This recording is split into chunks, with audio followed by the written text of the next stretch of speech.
Tess of the Durbeyfields by Thomas Hardy. Read by Adrian Pretzelis.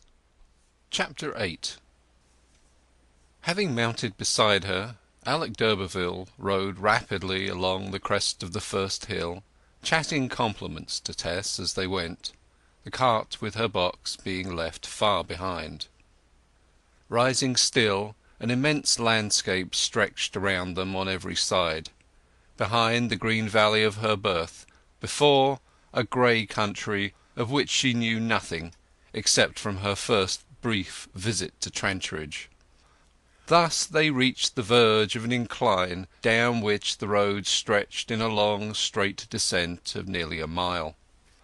Ever since the accident with her father's horse, Tess Durbeyfield, courageous as she naturally was, had been exceedingly timid on wheels. The least irregularity of motion startled her. She began to get uneasy at a certain recklessness in her conductor's driving. "You will go down slow, sir, I suppose?" she said with an attempted unconcern. D'Urberville looked round upon her, nipped his cigar with the tips of his large white centre teeth, and allowed his lips to smile slowly of themselves. "Why, Tess," he answered, after another whiff or two, "it isn't a brave bouncing girl like you who asks that. Why, I always go down at full gallop. There's nothing like it for raising your spirits." "But perhaps you need not now." "Ah," he said, shaking his head, "there are two to be reckoned with. It's not me alone. Tib has to be considered, and she has a very queer temper." "Who?" "Why, this mare. I fancy she looked round at me in a very grim way just then. Didn't you notice it?" "Don't try to frighten me, sir," said Tess stiffly. "Well, I don't. If any living man can manage this horse, I can. I won't say any living man can do it, but if such has the power, I am he." "Why do you have such a horse?" "Ah, well may you ask it. It was my fate, I suppose. Tib has killed one chap, and just after I bought her she nearly killed me. And then, take my word for it, I nearly killed her. But she's touchy still, very touchy, and one's life is hardly safe behind her sometimes."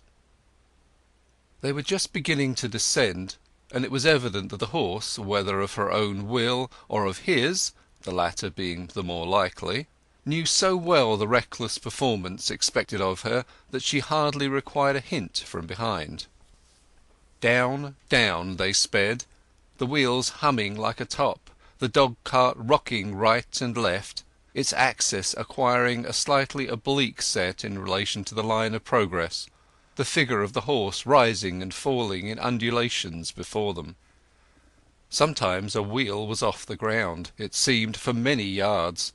Sometimes a stone was set spinning over the hedge, and flinty sparks from the horse's hoofs outshone the daylight. The aspect of the straight road enlarged with their advance, the two banks dividing like a splitting stick, one rushing past at each shoulder. The wind blew through Tess's white muslin to her very skin, and her washed hair flew out behind. She was determined to show no open fear, but she clutched at d'Urberville's rein arm. "Don't touch my arm. We shall be thrown out if you do. Hold on round my waist." She grabbed his waist, and so they reached the bottom. "Safe, thank God, in spite of your fooling," said she, her face on fire. "Tess, fie, that's temper," said d'Urberville. "'Tis truth." "Well, you need not let go your hold of me so thanklessly the moment you feel yourself out of danger." She had not considered what she had been doing, whether he were man or woman, stick or stone, in her involuntary hold on him.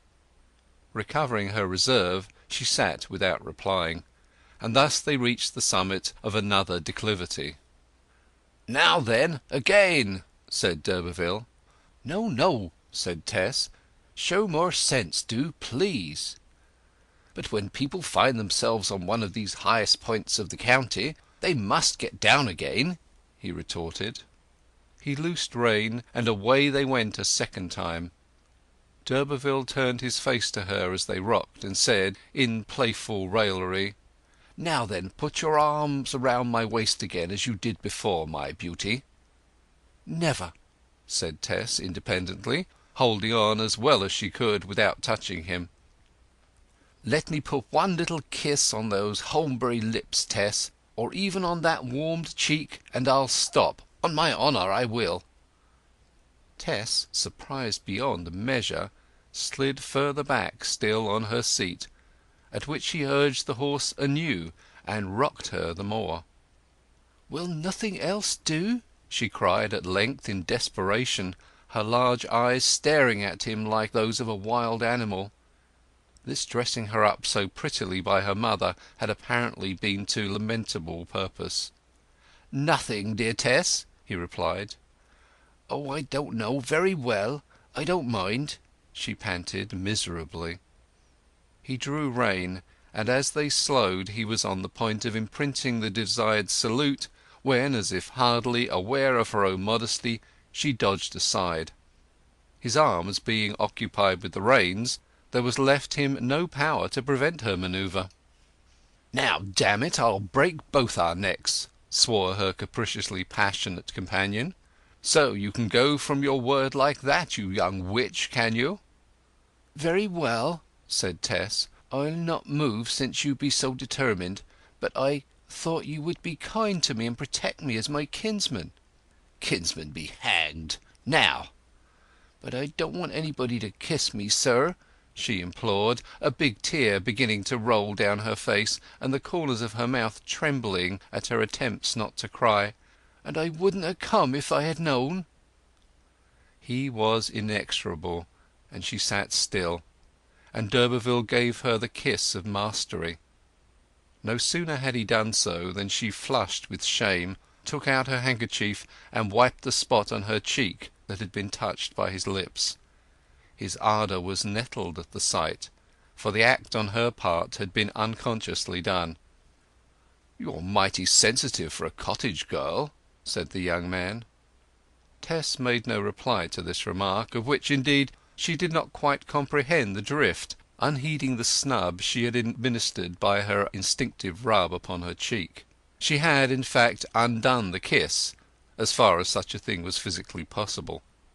With a dim sense that he was vexed, she looked steadily ahead as they trotted on near Melbury Down and Wingreen, till she saw, to her consternation, that there was yet another descent to be undergone. "You shall be made sorry for that," he resumed, his injured tone still remaining, as he flourished the whip anew. "Unless, that is, you agree willingly to let me do it again, and no handkerchief." She sighed. "Very well, sir," she said. "Oh, let me get my hat." At the moment of speaking her hat had blown off into the road, their present speed on the upland being by no means slow. D'Urberville pulled up and said he would get it for her, but Tess was down on the other side. She turned back and picked up the article. "You look prettier with it off, upon my soul, if that's possible," he said, contemplating her over the back of the vehicle. "Now then, up again. What's the matter?" The hat was in place and tied, but Tess had not stepped forward.